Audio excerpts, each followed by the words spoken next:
본문의 말씀은 표제에 기록되어 있는 대로 다윗의 시이며 예배 때마다 불려진 노래입니다.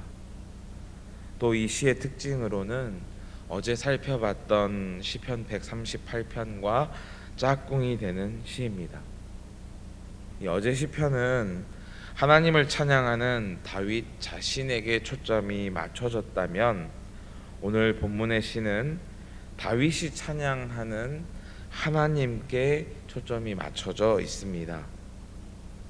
하나님이 어떤 분이신지를 소개하며 그 하나님을 찬양하고 인도하실 것을 간구하는 내용을 담고 있습니다. 또한 하나님께서 어떤 분이신지를 객관적으로 설명하고 있기 때문에 조직신학적인 시다라고 부르기도 합니다. 또 1절부터 18절까지 말씀은 하나님이 어떤 분이신지를 소개하고 19절부터 24절까지는 그 하나님께 간구하는 내용을 담고 있습니다. 하나님을 안다는 것은 굉장히 큰 은혜입니다. 미천하고 부정한 인간이 감히 하나님을 알 수 있을까요? 가능할까요? 인간의 의지로는 불가능합니다. 그런데 하나님께서 저희 가운데에 자신을 나타내실 때 우리는 비로소 하나님을 알 수 있고, 하나님을 온전히 알 때 하나님을 의지할 수 있으므로 우리에게 큰 은혜인 것입니다. 요한복음 11장 말씀을 보면 나사로, 마르다, 마리아가 소개됩니다. 그런데 나사로가 병들어 죽어가자 마르다가 예수님을 급히 부릅니다. 왜냐하면 예수님이라면 능히 이 병을 고치실 수 있을 것이라고 믿었기 때문입니다. 그런데 예수님께서 그들의 기대와 달리 더디 오십니다. 말씀을 보면 마치 일부러 늦게 오시는 것 같은 느낌이 듭니다. 그래서 결국 나사로가 죽게 되었습니다.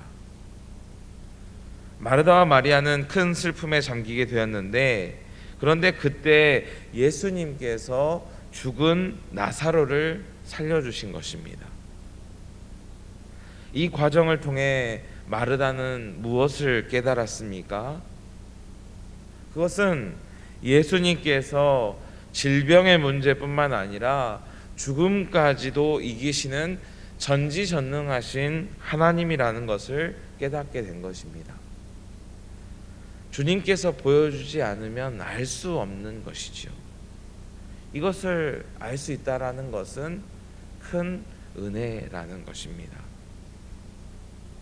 이처럼 하나님이 어떤 분인지를 알 때 우리의 믿음도 커지고 우리에게 주어진 은혜도 커지게 되는 것입니다. 바라고 소망하는 것은 이곳에 계신 우리 모두가 하나님을 아는 지식이 날로 풍성해지실 수 있기를 소망합니다. 그 기쁨을 빼앗기지 않으시기를 원합니다.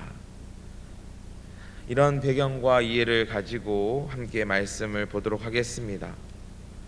앞서 말씀드린 대로 1절부터 18절까지의 말씀은 하나님이 어떤 분이신지를 소개하고 있습니다. 첫째로 1절부터 6절까지입니다. 하나님은 어떤 분이십니까? 하나님께서는 모든 것을 아시는 하나님이십니다. 하나님께서는 이 땅에 일어나는 모든 일들을 다 아십니다. 심지어 지금 이 시간에 나와 있는 저와 여러분의 상황까지도 아십니다. 도대체 내가 무엇이길래 하나님께서 나라는 존재를 아실까요? 심지어 제가 안윤섭이라는 것도 아실 뿐만 아니라 제가 어떤 생각을 가지고 있고 어떤 감정을 가지고 있는지까지도 아십니다. 단순히 머리로 아는 것이 아니라 부모가 자녀를 알듯, 남편이 아내를 알듯 그렇게 이해하고 계시다는 것입니다. 엄마는 수많은 아이들 중에서 내 아이의 목소리를 정확하게 알잖아요. 또 옹알이하는 아이의 필요와 감정을 엄마는 정확하게 이해하고 그 필요를 채워주잖아요. 연약한 인간도 자기 자녀를 그렇게 알고 이해하는데 하물며 전지전능하신 하나님께서 저희의 생각을, 저희의 상황을 모르시겠습니까? 본문 1절 말씀을 표준 새 번역으로 보면 이 의미가 우리에게 조금 더 피부로 와닿습니다. 제가 읽어드리겠습니다. 주님, 주께서 나를 샅샅이 살펴보셨으니 나를 환히 알고 계십니다. 여러분, 주님께서는 저와 여러분을 환히 알고 계십니다. 그래서 숨길 필요가 없습니다. 인생을 살면서 때론 지쳐 주저앉을 때가 있잖아요. 그리고 그 누군가에게 이러한 모습을 보여주기 싫을 때가 있잖아요. 또 일어나 보려고 발버둥 치는 모습들도 우리에게 있잖아요.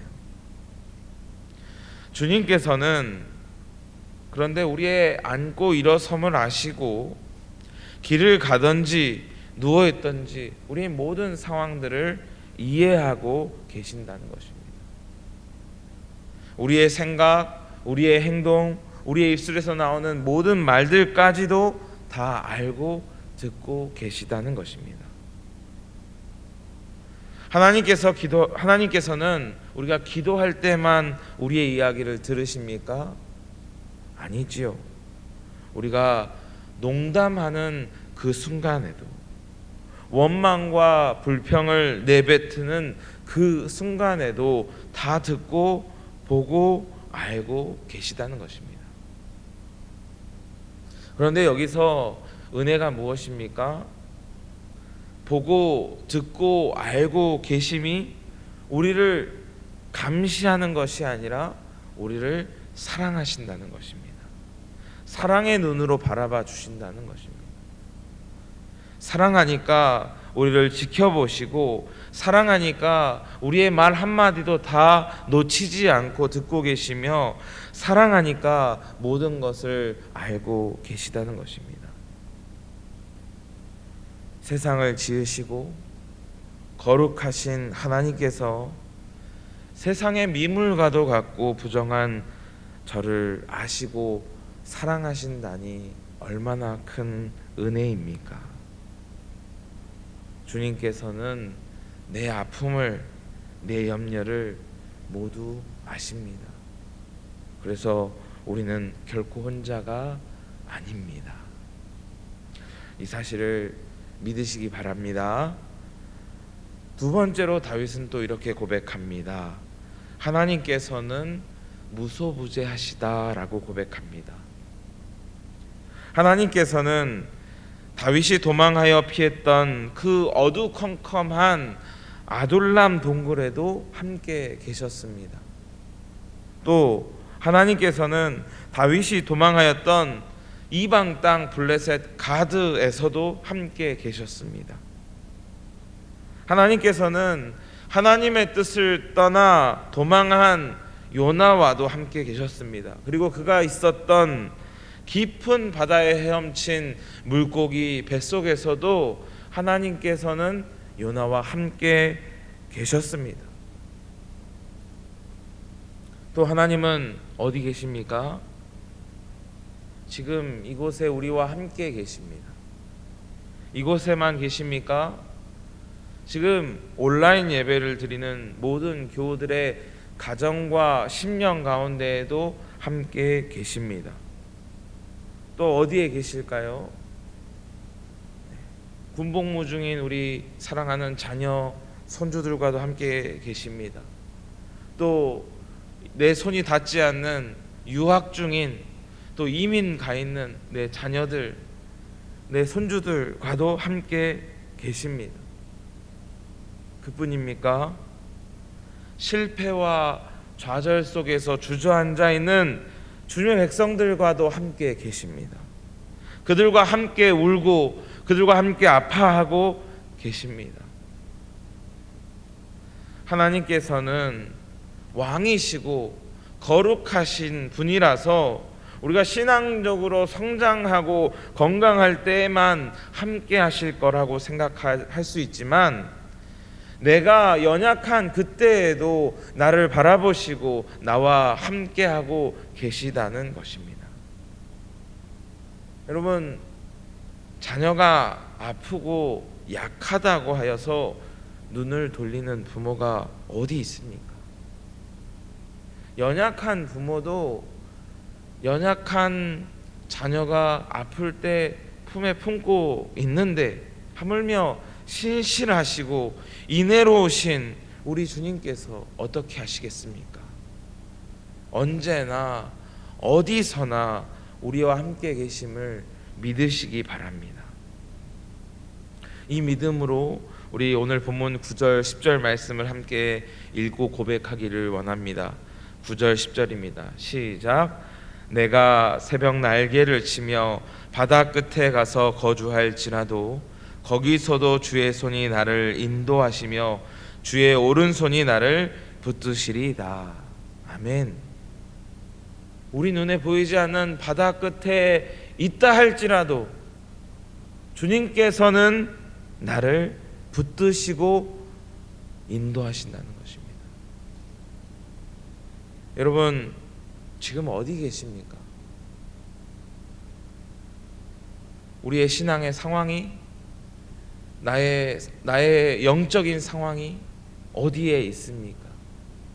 주님과 멀리 떨어져 있는 것과 같은 그런 마음이 들지라도 주님 그곳에 계신다는 거예요. 내가 낙심되고 괴롭고 때로는 주님을 피하여 숨어 있고 싶은 그 순간에도 무소부재하신 하나님께서는 나를 바라보고 돌이키기를 기다리고 계신다라는 것입니다. 무소부재하신 하나님께서 나와 함께하고 계심으로 흑암이 더 이상 밤이라고 주장하지 못하고 우리 가운데 참된 평안과 위로와 안식이 임하는 줄 믿으시기 바랍니다. 여러분, 외로워요? 힘들어요? 고통스러워요? 주님의 손을 붙잡으실 수 있기를 간절히 소망합니다. 세 번째로 다윗은 전선하신 하나님이다라고 고백합니다. 모든 것을 아시고 또 어디서나 함께 계시는 하나님께서는 선하시다라고 고백하는 것입니다. 하나님께서는 태초부터 지금까지 그리고 장차 이루어질 모든 일들을 미리 예정해 놓으셨습니다. 다윗 한 사람을 모태적부터 만드셨을 뿐만 아니라 이 세상을 하나님의 뜻을 따라 지으시고 인도하고 계십니다. 그의 모든 계획과 이루심을 우리는 하나님의 섭리라고 말하는데, 그런데 하나님의 섭리는 오직 선할 뿐입니다. 믿으십니까? 아멘. 오늘 우리도 주님의 섭리 가운데 있습니다. 단 한순간도 그분의 계획에서 벗어날 수 없습니다. 이 말은 바꿔 말하면 하나님께서 내게 약함을 주신 이유가 있다는 것입니다. 때론 광야와 같은 길로 인도하시는 하나님의 계획에는 분명한 이유가 있다는 것입니다. 다윗이 사울에게 쫓기는 그 고난의 시간을 지나가야 하는 이유가 있었다는 것입니다. 결국에는 하나님께서는 우리를 의의 길로, 생명의 길로 인도하신다는 것입니다. 내 약함으로 인하여서 원망되십니까? 오늘 걸어가는 길을 바라보며 낙심되십니까? 여러분, 하나님은 선선하십니다. 모든 것이 다 선하십니다. 우리는 다 이해할 수 없지만 하나님은 그 선하심으로 우리를 인도하고 계십니다. 하나님이신데 우리가 이해할 수 있는 범위 안에서만 일하실까요?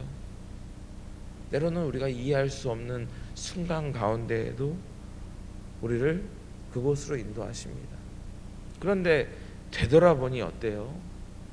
내가 이해할 수 없는 그 시간과 길들을 걸어가고 되돌아보니 내가 생각하지 못한 은혜가 있다라고 우리 고백하지 않습니까?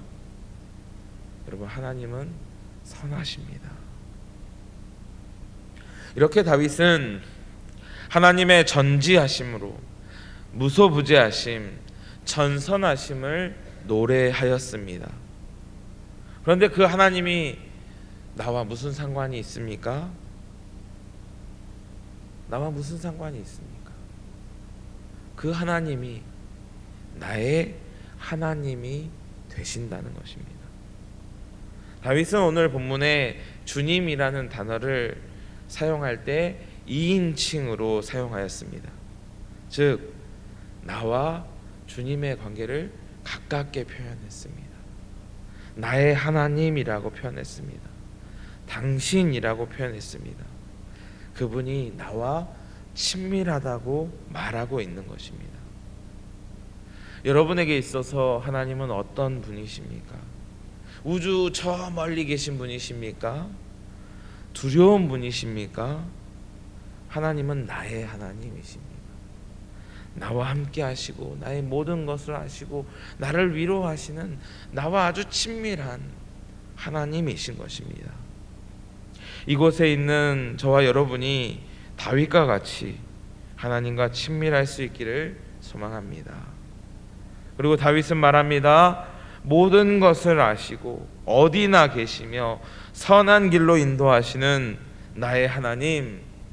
19절, 내 앞에 있는 악인을 멸하여 주옵소서. 나를 살피시고 나를 영원한 길로 인도하옵소서라고 고백합니다. 말씀을 정리합니다. 여러분은 하나님을 어떤 분이라고 고백하십니까? 또 하나님을 뭐라고 부르십니까? 하나님과 친밀하십니까? 또 삶의 문제 앞에 하나님께 어떻게 기도하고 계십니까? 하나님께서는 오늘도 우리와 함께 계시고 우리의 기도를 응답하실 준비가 되어 있으십니다. 매일 삶 속에서 하나님과 친밀한 교제를 나누고 말씀을 통해 주님을 더욱 알아가며 삶의 문제를 주님께 아뢰므로 매 순간 응답받는 복된 그리스도인 되시기를 소망합니다. 이 믿음으로 오늘 하루도 넉넉히 승리하시기를 원합니다. 기도하겠습니다. 은혜로우신 주 여호와 하나님 아버지, 우리가 무엇이 간데 우리를 사랑하시고 우리를 지키시며 우리와 동행하십니까? 한없이 약하고 부족한 저희인데 오늘도 저희를 사랑하여 주심에 감사드립니다. 말씀으로 깨닫게 하심에 감사드립니다. 기도할 수 있는, 부를 수 있는 이름을 허락해 주셔서 감사합니다. 주님, 더욱더 알아가기를 원하오니 날마다 말씀하여 주시고 깨닫게 하시며 동행하여 주시옵소서. 또 오늘 주님 앞에 아뢰오니 우리 삶에 자리 잡은 건강과 물질과 인간관계와 자녀의 모든 문제들, 그 원수들을 멸하여 주시고 의의 길로, 생명의 길로 인도하여 주시옵소서. 오늘도 주님 앞에 아랠 때에 하나님 응답하여 주시고 저희가 알지 못하는 크고 은밀한 일들을 나타내 보여주셔서 하나님의 하나님 되심을, 저희가 하나님의 자녀됨을 저희와 온 세상이 알게 하여 주시옵소서. 저희의 모든 기도와 간구에 응답하여 주실 것을 믿고 의지하며 우리를 죄에서 구원하신 우리 구주 예수 그리스도 이름으로 간절히 기도드리옵나이다. 아멘.